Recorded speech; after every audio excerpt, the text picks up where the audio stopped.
Welcome to the Health Conscious Living Podcast. I'm Dr. Gayle Myers, and today's special guest is Lisa Dunlap, a nurse practitioner, burnout coach, healer, adventurer, holistic nurse practitioner in hospice and palliative care, certified herbalist, clinical aromatherapist, reflexologist, energy healer, trained in mindfulness and self-compassion. Lisa helps high-achieving women in healthcare to restore and revive themselves through mind-body-spirit integration so they can reignite their spark, have more fun, and love what they do again. Lisa has had her own healing journey from rock bottom burnout, potentially life-threatening illness, to a thriving career as the Nurse Your Soul coach, helping hundreds of nurses prioritize themselves and overcome burnout. Lisa speaks across America at nursing and healthcare organizations delivering workplace wellness programs. She's had her own show, Resilience Insights, where she gives resilience tips and interviews experts in the field. She's been featured in Authority Magazine, the Discovery Channel, the Dr. Nurse podcast, and many more. Welcome, Lisa. Thank you for having me. This is such a pleasure. I can't wait. Thank you. Well, Lisa, tell us about yourself and your journey, because it's an amazing story. Yeah, so that's a great question. And I think best place to start is just to get right into my rock bottom burnout story, better than all my career story. But just as an overview, I've been a nurse practitioner for about 8 years and was a nurse for about 6 years before that. So 14 years in the healthcare field. And I have 2 small children. You might hear them in the background, a 5 and an 8-year-old. And so back right before the pandemic began, I was in King County, Seattle, working on the front lines as a hospice nurse practitioner. So going in nursing homes, house calls. And, that's where COVID began, right? Was right in my area of King County. And one of the nursing homes in my territory was the one where almost nobody got out alive. It was very tragic. So just think about kind of, a mom juggling the 40, 50-hour work week, already 13 years into the healthcare career. And I didn't even know I was burnt out. I didn't see the signs of, I was having insomnia, chronic, like undiagnosed back pain, reflux, irritable with my husband and children, and just dreading going to work. And then the pandemic hits, and then childcare is falling through. And so it's like the perfect storm. And I'd already been seeing doctors for my back pain. Here I was working and having all those signs of burnouts, but just I've always been this high achiever. And I was about to turn 40. So I was trying to prove to myself in the world I could run a half marathon and juggle the kids, juggle the job. And up until that point, for me, self-worth came from doing more, doing more, doing more. And so as I tried to run that half marathon right around this time, I couldn't, and there was no injury. I ran about half of a half marathon instead. And the next day I just woke up and couldn't walk. Hips, back, just not working. And so that was a few month journey of trying to get a diagnosis, going down the medical Western medicine path, imaging, scans, injections. The mind likes to focus on something tangible rather than stress or tools to reduce stress. So that journey was a story in and of itself, but really not a lot of answers. And so I started using all these tools I already knew how to do that I had done in my career, like mindfulness, meditation, envisioning things going well. And I was also having all my identities slowly stripped away, right? Less able to care for my children, less able to go to work. I started to be on disability. I was home, kind of ping-ponging back and forth from home and work. And so then you're left with, well, what am I if I'm not able to do all these things? So that was kind of in the background. I had enough health to take a last ditch family trip to the mountains. My pain had reduced enough. And it was right before Seattle went into stay at home, lockdown, nobody leave their home for 2 weeks. And I got this call on the way to the mountain, the kind of call you never want to get, where the doctor says, "Do you have a minute? Can you sit down?" And instantly, blackout in my brain and just tunnel vision. Said, okay, this is bad news. So I'm already sitting, we're driving to the mountain. And she said, on one of your scans for your back, we found a large grapefruit sized mass in your ovary. It's solid. We don't know what this is. You have no history of this. I had no family history of cysts or masses or anything like that type of cancer. And being a hospice nurse, I just instantly thought of ovarian cancer, which is, a very deadly, quick, silent killer for women in their 40s often. The whole world went silent, and I saw my future and I saw my past. And that was my first real awakening. I just paused and said, okay, what do you need in this moment, right here, while she's delivering this news, to feel okay, And so took a breath. And as she said, we need you to race to the hospital, or not the hospital, the doctor's office. We need to figure this out. And I'm like, okay, hold on. Looking at my body. I'm like, I'm not bleeding. My pain is down. I've been looking for answers for 6 months. And I'm like, I think what I need is to be on top of this mountain with my family for 3 days. And I can do that stress freak out spiral when we get back. And that was really profound, because that was perhaps the first time in my life where I made that choice in the road of how I wanted to choose to feel and think about really bad news. That's beautiful, because especially trained in healthcare, the worst case scenario, the whole road. And to be able to make that choice and then model that for your family was a tremendous step in your healing awareness and your wisdom. Speaking of inner wisdom. And I'd always been the victim mentality path. And hey, I'm human. I still go down those roads, fear, anxiety. And as the story goes on, I did a little bit of that too. But in that moment, then I spent the whole weekend on this, walking this line in my brain of, here I am on top of this mountain. Where else would I want to be? Should I be dying? I'd rather be here with my family, laughing, having a beer by the fire. And there was a little bit of, oh my gosh, what if I'm dying? This is so sad. So we had this beautiful time. I rode my snowboard. My son was 2 and he got up on skis. My daughter was 5. She was skiing, and it just felt so beautiful. And then we headed back to the doctor's office and I saw the scans, and that's hilarious because, the message I'm sure you share and that I share with my clients, the mind body works against us and it works for us. And as soon as I saw the scans on the screen, I was feeling pain everywhere. I'm thinking it's metastasizing to my lungs, my hips, my back. I can't breathe. Before I got home, I had COVID in my brain. I'd metastasized to my lungs and I was breathing in a paper bag, my first panic attack. And so, I'm human. Well earned. Yeah. And so the unfolding then came from this 8 to 12 week period where they said everything's locked up in Seattle. Doctors are closing shop. Everything's reserved for COVID. We don't know if we can get you answers if it's cancer or not.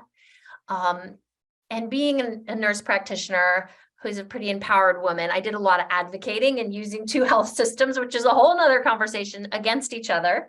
Because I'm thinking, I'm not going to sit in anxiety for 6 weeks here, wondering. And so within about 6 weeks, still took 6 weeks, we found out it was ovarian cancer negative.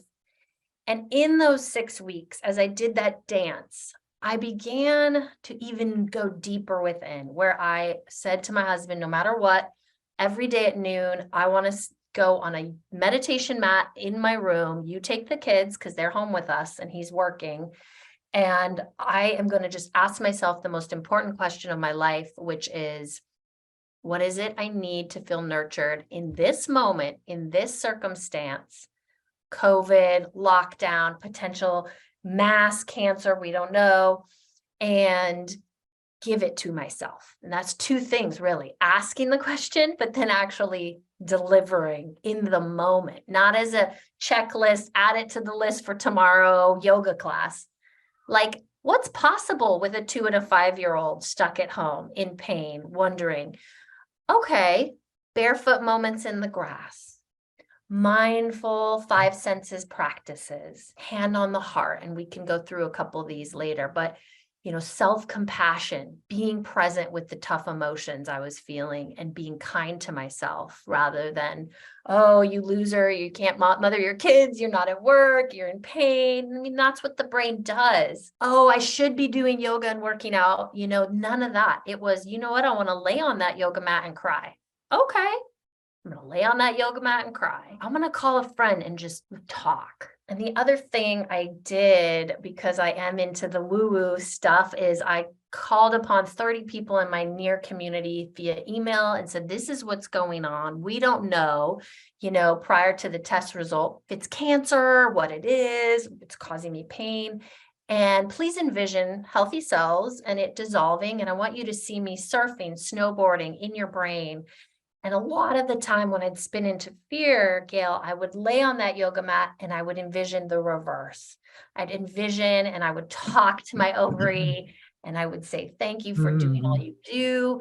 And I'm so proud of you. And you can heal on your own. And I see myself living a long life, mothering these kids. And, those were just really profound choices, mindset choices, rather than fear, victim, depression. And I think my children helped a lot because I thought, how would I want them to see me? How would I want to spend final days? Should this be final days? Even though, and then we found out it was ovarian cancer negative. That didn't mean it could have been other kinds of cancer. So we still didn't know that. They said, well, it's not ovarian cancer. Sit tight. You are on a surgery wait list. All surgery centers are for COVID folks and emergencies. And just if you're in severe pain, it bursts, it torsions, don't come in because it's scary in the ERs. We knew nothing about COVID then.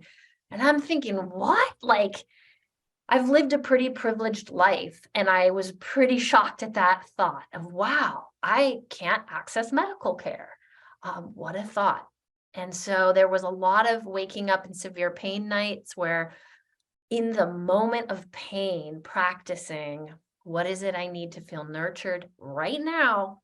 And what do I choose in this moment? Do I choose the worst thought or do I choose joy, laughter, appreciating my children in this moment of pain and fear? Self-love. When you ask and you turned, you'd ask your body what it needed and you gave your body those messages, that mind-body connection was miraculous. Yeah, I think we can get so disconnected from our body and we can spin into that fear, anger, frustration cycle. And you and I know from studies you and I have done, that the amygdala is our fear, fight, or flight center. And it actually causes, I'm going to be at a loss for the name of the hormones right now, but inflammatory hormones. So stress, cortisol. Yeah. Cortisol causes more inflammation and pain. Whereas when you're calm, present, mindful, it releases hormones that reduce pain and inflammation. That part is known. It's not just woo-woo. And so knowing that gave me a little more empowerment. Like if I have to choose the death spiral thought versus the surfing, living in the sun, 6 months from now thought, I'm going to choose this one because if nothing else in this moment, it's reducing inflammation and it felt better.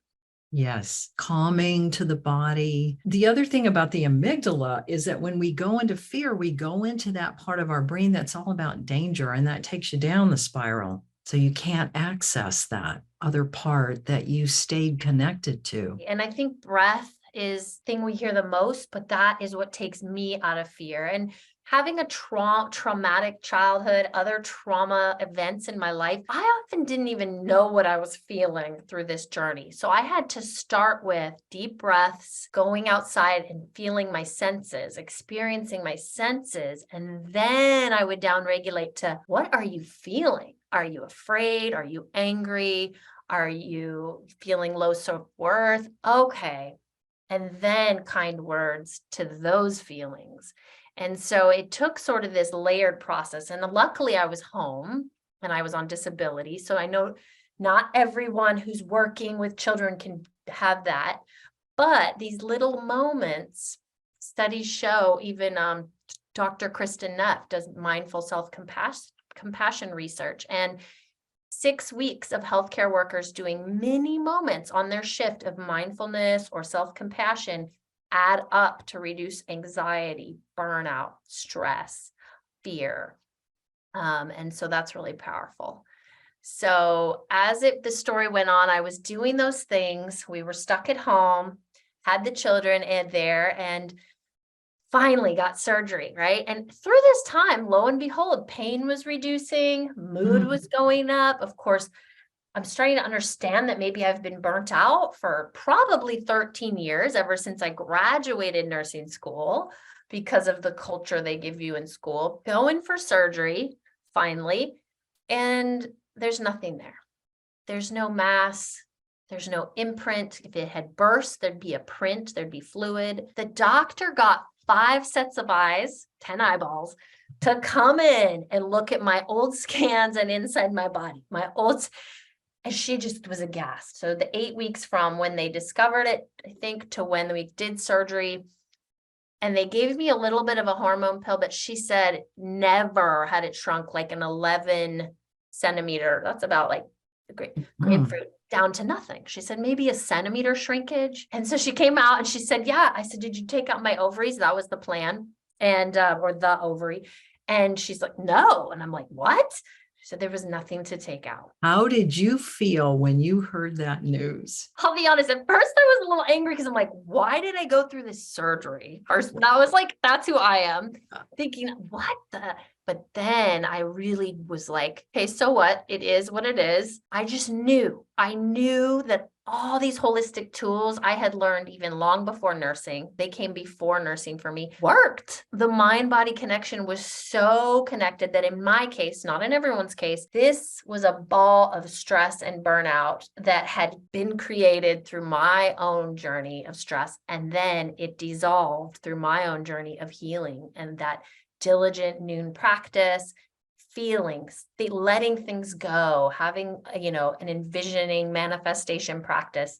And she just was like, she couldn't wrap her head around that. I told her all that, but she was like, yeah, I don't know. I think it's just a medical miracle. It doesn't even matter what the real truth is, but how then I knew after that, it was almost in 24 hours. I said to my husband, I'm not going back right now to be a nurse practitioner.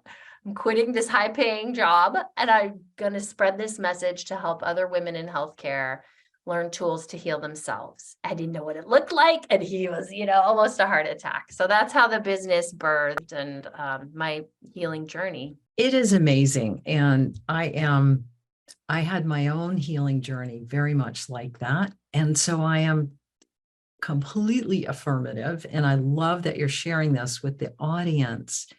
When you were on the Dr. Nurse podcast, you made a statement that I absolutely love, and I want to read a little bit of it. You said that you were gifted a major illness and trauma that taught you a lot, because in order to sometimes blossom and bloom and grow, these things, and now I'm paraphrasing, need to happen for us to follow our dreams. Sometimes we need to hit rock bottom. And not many people see it as a gift. And that's what I would love the audience to hear, because when we see our challenges and our trauma and our illnesses really as a gift, the healing that happens from that, it is miraculous. Thank you for pulling that quote. I'd forgotten I said that. And I love that. Yeah, I think that's the mindset shift I went through too, what's the opportunity? I love to use the word surrender, and sometimes people don't totally get that. And it's not giving up fight. I don't mean that type of surrender. When I think of my spiritual teachers like Pema Chodron and Thich Nhat Hanh, they talk a lot about we suffer when we resist what's true. And that whole journey gave me that opportunity to understand, if I allow what is, I will find joy and happiness, and I will see the gift in this. And what that journey gave me was the ability to learn an optimistic mindset, to learn I had a choice in all suffering, in all circumstances, to access joy during really painful emotional and physical times. And I never would have learned those lessons had I not gone through that. And even a step further, the business wouldn't have formed. I'm 2 years in now. I've helped hundreds of nurses, women in healthcare. Even if I help one person, that's really all I am out to do. And my husband and me then took it a step further. And the day after that surgery, we were like, this is powerful. And we sat around a fire together. And we were like, what are we doing with our life? We're here in Seattle, scraping by, barely making it, working 50-hour work weeks, missing our children's lives. And we just said, what is it we want? And we just said, beach walks, morning surf, at least one of us working not full time, lower cost of living, higher cost of life. And within a year, we moved from Seattle to where we are now, Wilmington, North Carolina, which is a beautiful beach surf town. And he's from this area. And we didn't know how it was going to happen. We didn't know what. We just said it was going to happen. And we worked backwards from there. And so none of this would have happened. I would not be surfing twice a week in the sunny East Coast if that hadn't happened, that journey, that opportunity. One of the early episodes of the podcast, I talk about we're spiritual beings having a human experience to learn, grow, and gain wisdom. And you embody that. Your journey is a journey of empowerment, awakening, and profound healing so that others can also heal. As in the healthcare profession, we're the last on the list. You can't say, I really can't take care of you right now because I'm just got to go take a nap. Like you just don't do that. And so we're trained, like you said, in nursing school, and then you get into the healthcare system and there's just no room for it. And yet, when you take what you've learned and you share that with the nurses and the healthcare professionals that so desperately need this right now, we needed it before COVID, but now it's essential. And maybe you could speak about the burnout and how you can bring your wisdom and gifts to help others. Absolutely. That's such a fantastic question. The statistic you and I were talking about, 90% of nurses reported feeling burnt out in the last 3 years and wanting to leave the profession. This study, I think, was done in 2021. So that was even collected data before the pandemic, right? So this was already a feeling, and women in healthcare are even more at risk.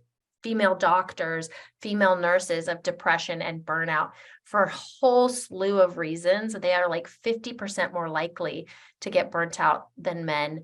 And, a lot of it has to do with how we're treated in the workplace, unfair wages, and the caregiver thing. Caregiving more at home for our parents, caregiving more at home for our kids, and then we go to work and we caregive. And so it's real. This is epidemic. Burnout is real. And even now, scary things like suicides and nurses calling 911 on their unit because they don't have enough people to watch all the patients. Yeah, this is in the news right now. And so, with knowing that, it's critical that each individual figures out what they can do for themselves, right? We can complain about the system. We can, work on the system, but that's going to be slow.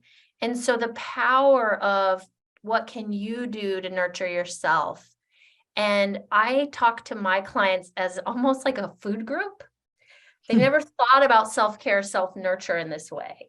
And I like the word nurture because a lot of healthcare professionals have really gotten a bad feeling about self-care because that's what they're told to go do in their very few hours off when they're very exhausted, just need to eat and sleep, right? And then they feel guilty. And sometimes we think self-care is like this, an hour yoga, or I need to get in shape, or eating 3 healthy meals a day. But if you think of little bits of self-nurture as a food group, like I have to do self-nurture today, what's possible and what's it going to look like? Not, oh, there's all this I can't do. And so to me, it's a non-negotiable. Now, it flexes with my motherhood. And currently I am back to work part-time as a nurse practitioner, just for other reasons with the family and such. But it flexes. And sometimes it's mini. It's like I can walk around the block. I can take some deep breaths and walk around the block today. That might be it. Or I'm going to take 3 deep breaths in between each patient, or in between, each thing I need to do. Or when I walk from the house to the car, I'm going to notice all my senses. So now I'm kind of getting into the tips, but ultimately it's really critical right now. It's not even something we need to, maybe we need to address this. And each, person in healthcare really needs to look at where they're at on the burnout spectrum, right? Starting from that awareness of what it is and being true to themselves. Where am I at? When we're on the hamster wheel, we can't see it. So you do need to get off and pause for a second and reflect. What does that hamster wheel look like? And is this how you want to continue on? And if not, there's lots of options. Let's get back to the hamster wheel, but I love the food groups of nurturing because you can have breakfast, lunch, dinner, and 2 or 3 snacks. Yeah, that's right. I like that. When we don't know that we can do that and we're on the hamster wheel, what are the signs of burnout that we need to start paying attention to? I think people are starting to be more aware of that now. And I mentioned some of them at the beginning of the podcast. So more irritability at home and work. Insomnia, the spinning wheels at night, did I do things right? How's tomorrow going to go? Dread is a big one named in healthcare, dreading going to work tomorrow, dreading the work week, not being able to turn off work in your free time, right? And like really say, this is my weekend off. The other ones are physical, back pain and any tummy issues are big symptoms. Migraine headaches, feeling compassion fatigue, which is my favorite because that's what I was experiencing as a hospice worker. Literally, I was thinking, if another person tells me they're in pain, I am just gonna I had no more empathy to give there because I was in pain and my empathy cup was not flowing anymore. And so compassion fatigue, just feeling like, oh, here we go again with this one. That numbness. You start being numb and you start to lose the one gift that you have, and that is love of your patients, love of your work.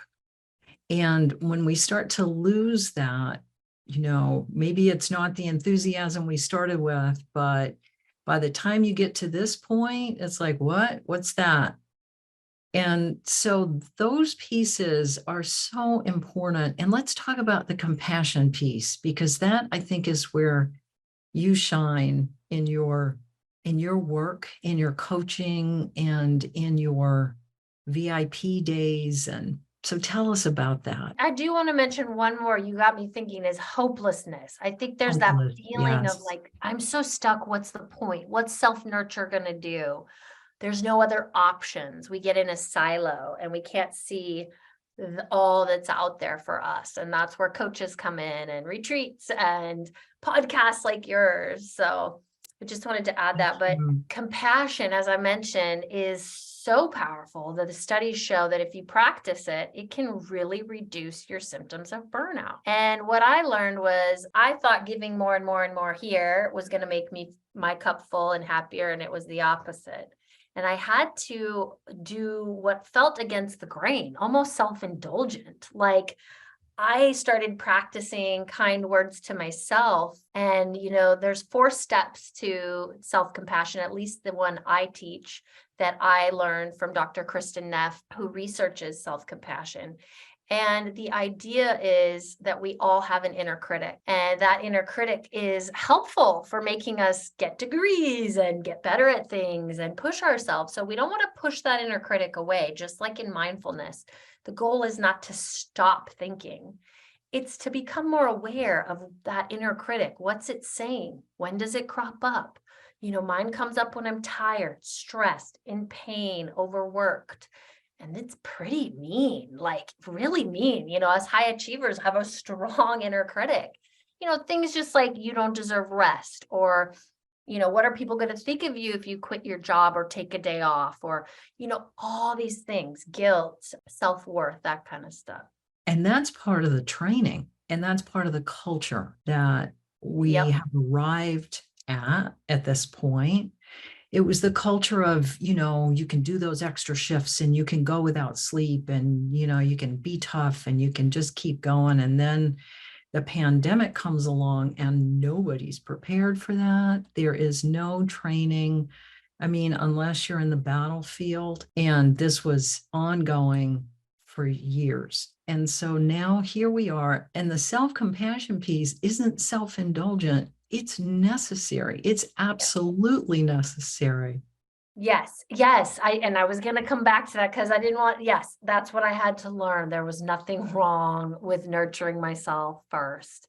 And that in fact, it was necessary. And then it extended to my family, my community, my patients, and even bigger. Because when we're in a good place, then we have more to give. And I do want to go back to what you were saying though about the culture, because yes, nursing school, I'm sure med school teaches you to buck up and move on to the next patient. And in some ways you kind of have to. Traumatic situations, crises, there's no time for the tears on the unit, but certainly had those in the bathroom, and before and after shifts, but we're taught to stuff it down. And so there's no tools on where to release the grief, the stress, the trauma that we're seeing. I also think it's interesting that I call it like the celebration of working too much. It's like everyone stands around and brags about the shifts and the overtime and, oh, I haven't taken a day off. I mean, how many times have you heard a manager in a healthcare setting say, I haven't taken a day off since a year ago? And it's bragging rights. I try to empower my clients to brag and set an example for their coworkers. Oh my gosh, I took a mental health day off. I took care of myself. I took time off. And people see that and they want to do it too. And so see the results, because it's not a sign of weakness, which is what we were taught and the culture set, but it's a sign now of essential wellness.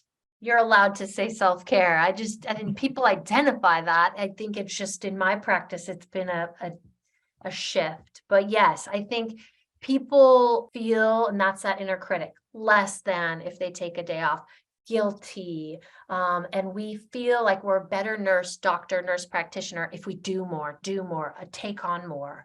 And so really the self-compassion practice has helped me with that. And it's 4 steps. And if you have links after this for your listeners, viewers, there's a free guided practice that I have and a tip sheet with the 4 steps. And it's really simple, guys. You put your hand on your heart and you identify what you're feeling. You don't need to say it out loud. And I encourage you to take deep breaths as you do this, because you can sink in with your body and reconnect. Because, when we're in fight or flight, fear and anxiety, we're not in the present, we're in the future or the past. And so that deep touch and breathing brings you back to yourself. And when you name what you're feeling, the second piece is to be okay with that and not inner critic yourself about what you're feeling. I'm feeling anger and that's okay. Other people feel this. One of the things that's reported a lot in burnout is feeling alone. And so that second piece is saying to yourself, I'm not alone. Others feel this. We are in this together. And then the third step, taking on kind words for yourself. And that can be a challenge for folks. So you can start with a friend, a mother, father figure in your mind. What would they say to me right now about burnout? Wow, Lisa, you're working so hard. You're juggling so many things. You are strong, and it's okay to take a break. It's okay to take a pause. Whatever you might need to hear, that's that self-compassion piece. And then the 4th step, which I added, was the one you've heard already in the podcast, which is, what is it I need to feel nurtured in this moment today? And it can look very different every day. I probably ask that question of myself a few times a day. It looks different throughout the day. And that moment of nurture can be a simple thing, a glass of water. In healthcare, it could be a bathroom break. It doesn't need to be this grand gesture. maybe it's like my 5-year-old said to me, we were doing stuff in the house and chores. He said, I just need a breath of fresh air. And I thought, wow, that's pretty good. He stepped outside and he got himself some fresh air. Kids are great teachers at self-compassion because they really walk in the moment and they'll just tell you what they need. They'll spit out the bad food and they need something else. And it's really comical, really. Or, they just cry and tell you what they need. And so that practice is profound. And if you can't remember the steps, really all you need to remember is hand on heart and how can I nurture myself in this moment? And just listen to the answer. Because we know that when our fountain is full to overflowing, others can drink from our fountain and we do not become depleted. So it's a way to keep filling up the fountain within. Yeah, I love that. I really love that. It's kind of 3 parts, isn't it? Knowing we're in a fight or flight stress moment, knowing a tool to use, and then using the tool, and then giving ourselves, I guess that's 4 things, but giving ourselves what we need. And, sometimes it's a bookmark. I have to say, like, what do I need when I get home from work today? And that might be a phone call to my husband. Hey, I've had a rough day. I just need 20 minutes to myself when I get home. Or, hey, we need to get takeout tonight. It's not always what you can do in the moment, but it really sets you up for filling your cup, even in the most chaotic of times, right? And I use atomic mindfulness habits. So I do combine mindfulness while I'm doing other things because of the crazy life that I live. And the full life that you're living, and the healthy life that you're living, and the joyful life that you're living. Tell us as we finish up about how people can follow you and find out more about you. Thank you for this opportunity. So the best way would be to get into my freebie link, because then you'll give me, for that self-compassion, you'll give me your email and then you'll be on my newsletter. And I send out, maybe just once or twice a month, nothing spammy, of all the things that are going on. Another easy way is to join my free Facebook group, Burnout to Bliss, for females in healthcare, if that's you. And there's lots of great juicy content, interviews in there. And then I have a website, nurseyoursoulwithlisa.com. And then, of course, you can find me on Instagram and Facebook with those same, Nurse Your Soul with Lisa. And those are great ways, any of those avenues.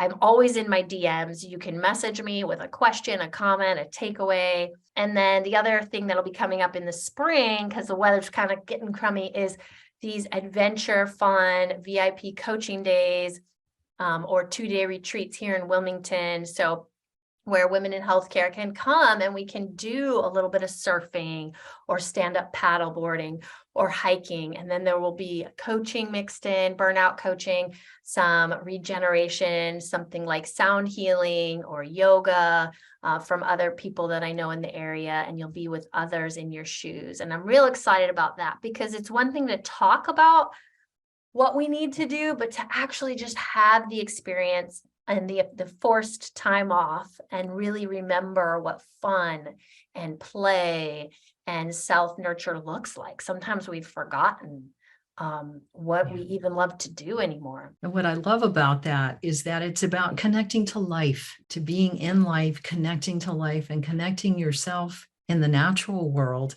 and in a circle of women led by a really amazing coach. So thank you so much, Lisa. Thank you. Thank you so much for having me. And I'm really excited. This podcast is amazing. So it's really nice to be here. Your listeners and viewers are very lucky. Thank you, Lisa.